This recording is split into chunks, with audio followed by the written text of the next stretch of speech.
নমস্কার সুপ্রিয় বন্ধু, আমি শুভ্র আর আপনারা দেখছেন পিপুলস বোটানি। আমি আজকে করে দেখাবো একটি বাগান বিলাসী, যে আমাদের যে ফুল গাছ, এই যে এটি অনেকে অনেক নামেই বলে। কেউ বলে ভুবন ভুলিয়া, কেউ বলে বাগান বিলাসী, আর আমরা চলতি ভাষায় কাগজ ফুলও বলে থাকি। এই দিয়েই আমি আজকে আপনাদের কাটিং করে দেখাবো কীভাবে কাটিং করতে হয়। এই ডিসেম্বর মাসে এখন এই সময় কীভাবে আপনার কাটিংটা করবেন সেটা এখন দেখেন। আমি এই যে কাটিংগুলো করেছিলাম, আগে আমার এরকম চারা তৈরি হয়েছে। এই দেখুন, আমার দেখেন চারা, এরকম সব পাতা তৈরি হয়েছে। দেখবেন আর এরকম পাতা তৈরি হয়েছে, দেখুন কত সবকটি গাছে আমার পাতা তৈরি হয়ে গেছে, চারা তৈরি হয়ে গেছে, পাতা বেরিয়ে গেছে। এবার এটি কীভাবে করেছি সেটাই আমি আপনাদের দেখাবো। তাহলে চলুন দেখে আসি আমরা কীভাবে এই গাছগুলিকে তৈরি করব। তার জন্য আমরা এই প্রথমে দুটি ডাল আমি নিয়ে নিয়েছি, এরকম আমার দুটো কালারের দুটো ডাল আমি নিয়েছি। এগুলোকে আমরা কাটারের সাহায্যে, এরকম কাটারের সাহায্যে কেটে নেব। প্রথমে আমরা ডালগুলিকে কেটে পরিষ্কার করে নেব।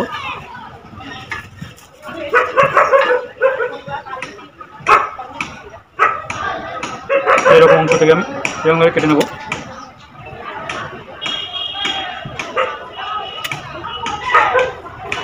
বেশি সরুর দিকের অংশ নিলাম না, এটার থেকে দুটোই নিলাম। এটা এখান থেকে নেব। এইভাবে আমি ডালগুলো কটা কেটে নিই। এইভাবে ডালগুলো কেটে নিলাম, এই দুটো, আর একটা এইটা আছে, এই একটি ডাল আছে। এবার আমি ডালগুলো কেটে নেব।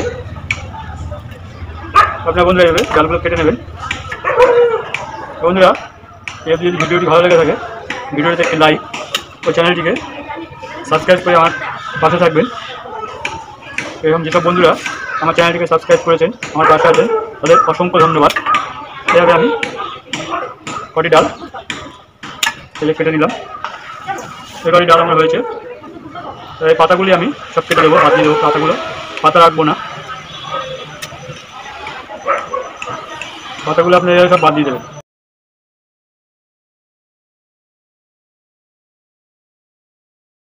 এই বন্ধুরা, সবকটি আমার ডাল কাটা হয়ে গেছে। এই যে পাতা সব ছাটে বাদ দিয়ে দিচ্ছি। এবার এগুলোকে আমি এই যে ডগ বরাবর 90 ডিগ্রি অ্যাঙ্গেল করে কেটে নেবো।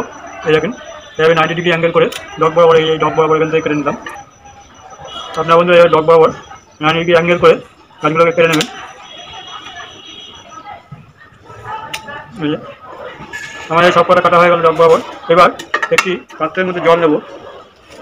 এই যে এবং পাত্রের মধ্যে একটু জল নেব, নিয়ে এর মধ্যে আমি একটুখানি যে কোনো ফাঙ্গাসাইড আপনার এর মধ্যে একটু গুলে নেবেন। এই যে আমি সাপ ফাঙ্গাসাইডটা গুলছি। আপনাদের কাছে যদি ব্যাবিস্টিন থাকে ব্যাবিস্টিনটা গুলতে হবে। আমাকে ব্যাবিস্টিন সাপ ছিপে আছে, আমি সাপটাই নিলাম। এতে একটুখানি সাপ ফাঙ্গাসাইডটা আমি জলের মধ্যে গুলে এই ডালগুলিকে এর মধ্যে চুবিয়ে রাখবো। এতে আমাদের ডালে যদি কোনো ফাঙ্গাস লেগে থাকে সেটি লাগবে না। এইভাবে আমরা এর মধ্যে চুবিয়ে রেখে দিলাম।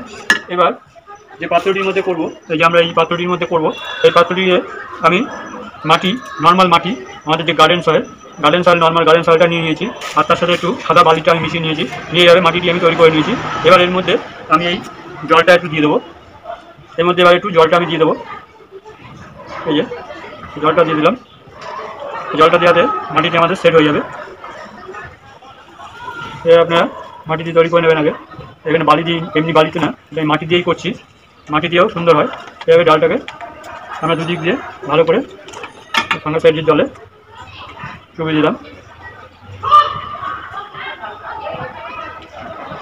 এবার এই যে রুট হরমোন, এই রুট হরমোনের সাহায্যে আমি গাছগুলোকে বসাবো। তার জন্যে প্রথমে আমি একটি এই কাঠি দিয়ে আগে কটা গর্ত করে নেব। কটা কাঠি দিয়ে গর্তটা করে নিলাম। এতে আমাদের এই গাছগুলো, এই ডালগুলিতে আঘাতটা লাগবে না। আপনারা ওই জন্য আগে গর্তটা করে নেবেন। হ্যাঁ, এবার চেপে যদি আপনারা মাটিতে বসান তাহলে গাছের ছালের প্রবলেম হয়। এই জন্য এইভাবে আপনারা লাগিয়ে, এই যে আমাদের রুট হরমোনটি বসিয়ে, অল্প পরিমাণ রুট হরমোন এইভাবে লাগিয়ে নিয়ে এই মাটির মধ্যে এইভাবে বসিয়ে দেবেন।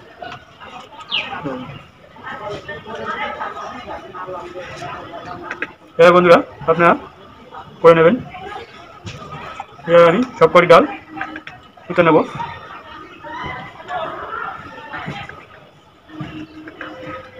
এখানে যদি আপনাদের রুট হরমোন না থাকে তাহলে আপনারা ঘরোয়া উপায় আমার যে রুট হরমোনটি তৈরি আমার আছে, আমার চ্যানেলে ঢুকে দেখে আসতে পারেন। ঘরোয়া উপকরণ দিয়ে কীভাবে রুট হরমোন দিয়ে আপনারা গাছ লাগাবেন, সেটিও আমার চ্যানেলে আছে। সেটি আপনারা যদি দেখতে চান আমার চ্যানেলে ঢুকে দেখে আসতে পারেন। তাছাড়া আমি এড স্ক্রিনে দিয়ে দেবো, সেখান থেকে আপনারা দেখে নিয়ে এই গাছগুলিকে সুন্দরভাবে আপনারা বসিয়ে নিতে পারেন। তাতেও আপনাদের খুব সুন্দরভাবে এখান থেকে চারা তৈরি হয়ে যাবে। এইভাবে আমরা সবকটি ডাল করে নিলাম।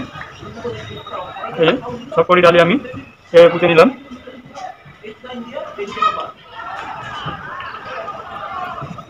হয়ে গেল আমার সবকটি ডাল পোতা। এবার যে অবশিষ্ট জলটি আছে, জলটি আমি গোড়ায় দিয়ে দেবো। এই গোড়াতে আমি জলটি দিয়ে দেবো, এতে আমাদের গোড়াটি সেট হয়ে যাবে। যেখানে ফাঁকা ফুঁকোগুলো আছে সেগুলো আমাদের সেট হয়ে যাবে। এবার বন্ধুরা আপনারা করে নেবেন। এইবার যে কাজটি করব সেটি খুবই গুরুত্বপূর্ণ। এই সময় এটি না করলে কিন্তু আমাদের এখান থেকে চারা তৈরি হবে না। তার জন্যে আমাদের এরকম একটা প্লাস্টিক নিতে হবে। এরকম একটা প্লাস্টিক আপনারা জোগাড় করে নেবেন, যে কোনো প্লাস্টিক এরকম একটু বড়ো মাপের, তাহলে প্লাস্টিক আপনারা এরকম জোগাড় সংগ্রহ করে নেবেন। নিয়ে এই প্লাস্টিকের মধ্যে এইটা ভরে নেবেন। এইভাবে প্লাস্টিকের মধ্যে এটাকে ঢুকিয়ে দেবেন। সুন্দর করে দেখবেন যাতে গাছগুলোতে কোনো আঘাত না লাগে। সেইভাবে আমরা বসিয়ে নিয়ে এবার এটিকে আমরা একটা দড়ি দিয়ে এইভাবে সাবধানে দড়ি দিয়ে এখানটা বেঁধে দেবো। এবারে আপনার মুখটাকে বেঁধে দেবেন। এবার মুখটা বেঁধে এবার একটি ছায়াযুক্ত জায়গায় রেখে দেবেন। মোটামুটি দেখবেন 15 দিন পরে আমাদের এখান থেকে পাতা তৈরি হয়ে গেছে। কিন্তু পাতা তৈরি হয়ে যাওয়ার সাথে সাথে আপনারা কিন্তু প্লাস্টিকটা খুলে দেবেন না, পুরো হালকা হালকা করে কোনো জায়গা থেকে একটু করে ছিঁড়ে ফুটো করে দেবেন, যেটা অল্প অল্প এখান থেকে হাওয়া বাতাস ও নিতে পারে, পরিবেশের সাথে সে খাপটা খাইয়ে নিতে পারে। না হলে কিন্তু গাছগুলো নষ্ট হয়ে যাবে। পাতা বেরোনোর পরেও গাছগুলো কিন্তু মরে যাওয়ার সম্ভাবনা থাকবে। সেই জন্য আপনারা একবারে পুরো প্লাস্টিকটা খুলবেন না, প্লাস্টিকটাকে আস্তে আস্তে ছিঁড়ে কিংবা একটু হাওয়া ঢুকিয়ে আবার বন্ধ করে দিয়ে এইভাবে রেখে দেবেন মোটামুটি আরও 15 দিন। তো দেখবেন 1 মাস পরে আমার গাছগুলো সুন্দরভাবে তৈরি হয়ে গেছে। আমি যে গাছটি দেখালাম সেটি আমার গাছটির বয়স এখনও মোটামুটি 25 দিন। আমি এখনও প্লাস্টিকটা আজকে আপনাকে খুলে দেখালাম। এরপরে আমি আবার প্লাস্টিক দিয়ে আবার একটু বন্ধ করে রেখে দেবো। তো বন্ধুরা এইভাবে আমি করবো। এইভাবে আপনারা যদি গাছটি করে নেন তাহলে মোটামুটি আপনাদের সবকটি চারা তৈরি হয়ে যাবে। তাহলে বন্ধুরা আজকে এই অবধি, আবার পরে ভিডিও দেখা হবে। নমস্কার।